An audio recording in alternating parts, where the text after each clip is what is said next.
I've been doing it about 14 years, and I actually started off doing cosmetic tattooing, which is more the eyebrows, the liner, like my eyebrows and liner, lips are tattooed. I originally started because I'm allergic to makeup, and that was my only option, was to tattoo it on. So I had my makeup tattooed for a long time and decided that I liked it so much that I would, try and start a career.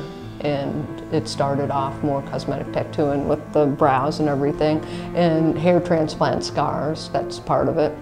And then the guys started coming in and talking about how they wanted their scars fixed, and the next thing they said, oh, can you tattoo a little bit more, or why didn't I tattoo it in the first place?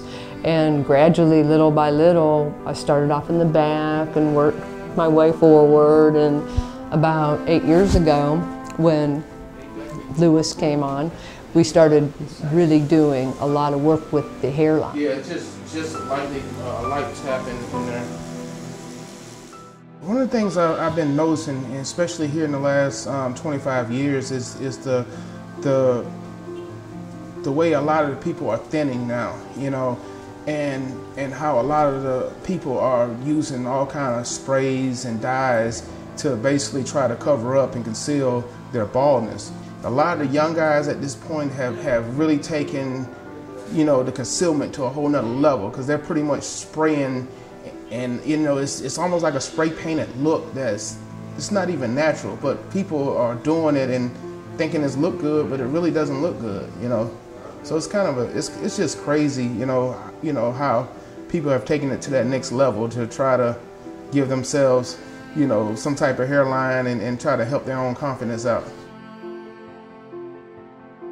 I lost my hair at the age of 21, and I really felt like, it really bothered me, because I felt like I looked a lot older, and it really aged me at such a young age. Excuse my language, it was a hot mess. It was kind of embarrassing. Like, I had bad receding hairlines. I was always trying to conceal it and cover it up. I'm in the process of retiring from the military, so I do getting into the teaching field and being in the classroom with some of the students. I can't wear a hat, and it's just, I found myself wearing a lot of trying to concealment, but you can't pull stuff on kids like that. The kids know the stuff like that. So I remember I had one student who came up to me and was like, Mr. Johnson, what did you spraying in your hair and stuff like this, one young lady. So I tried to play it off, and The solution pretty much is for them to come in and cosmetically, come in and get their hairline done. That particular look is going to give them the best look. It's going to give them the more desirable look, the more natural, just the less messy look, and for them to come in and pretty much cosmetically get their head tattooed is just it's a better situation all the way around the board, because it's permanent.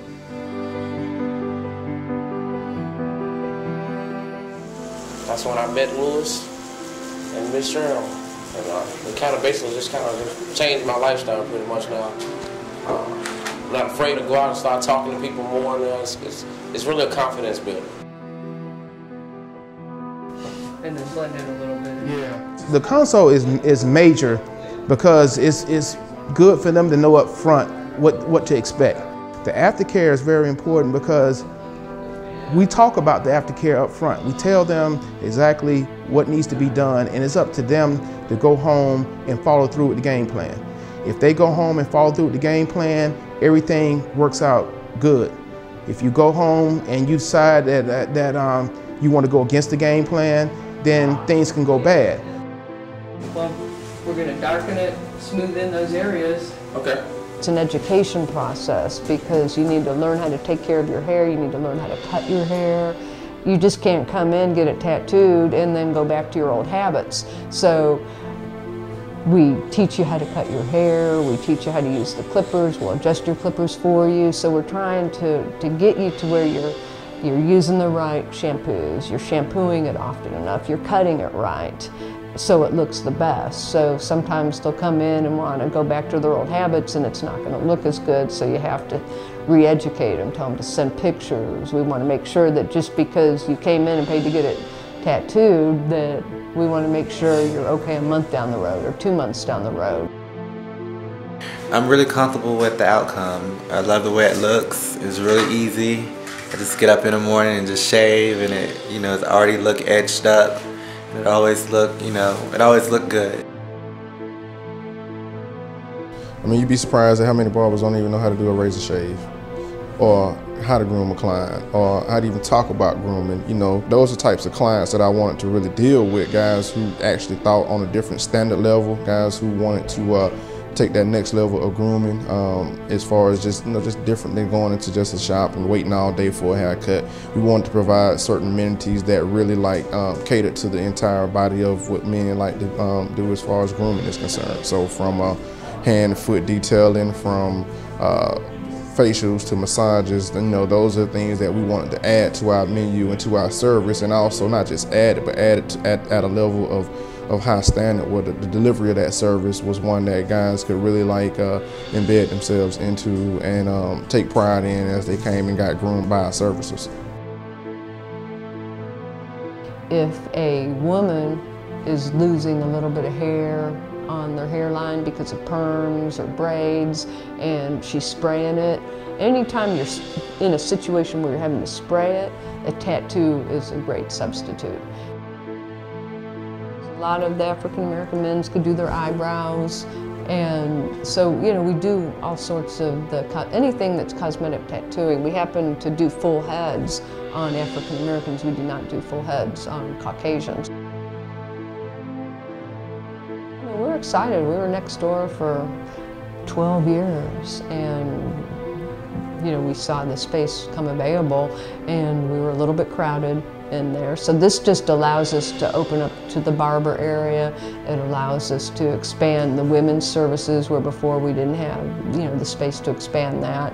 It allows us to expand on the African American women, with the sides, and then we could try and keep a lot of it in-house rather than having to go someone else to cut your hair all the time. You could cut it here. Rather than to get your head tattooed here and go to another hairdresser, you could have someone right here.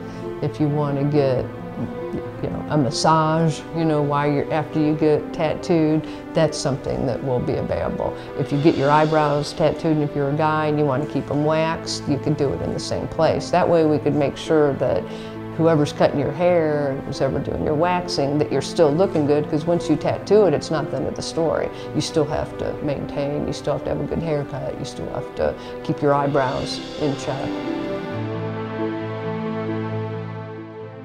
Highly recommend to anybody. I've been recommending it a lot to my friends, just basically telling them what the procedure is and everything, so I'm hoping they'll try it. It works for me. Definitely have my swag on.